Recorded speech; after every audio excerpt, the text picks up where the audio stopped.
Úspech Slovana Bratislava sa zaslúžili hráčky Lucia L. Dahajbilová, Lenka Mravíková, Lucia Šušková, ktorá dnes strelila úvodný gól zápasu, Alexandra Holla, Jana Pecková, Jana Vojteková, Simona Fatulová, Veronika Rybárová, Kristína Cerovská, Sandra Kujovičová, Katarína Pračková, Osolia Rublíková, Linda Lacková, Barbara Jojíková, Gréta Hviščová, Alexandra Tótová, Gabriela Kastlová a Viktória Gálová. Trénerkou tohoto týmu bola Katarína Paxnerová.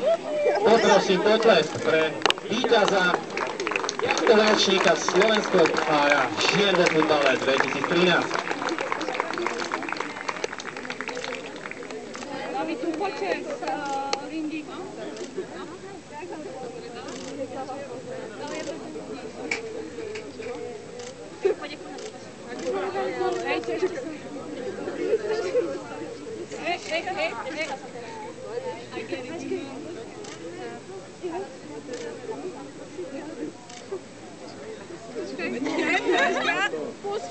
A blíži sa slávnostný okamih.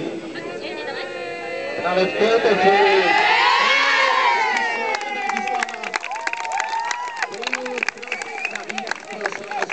žien 2013.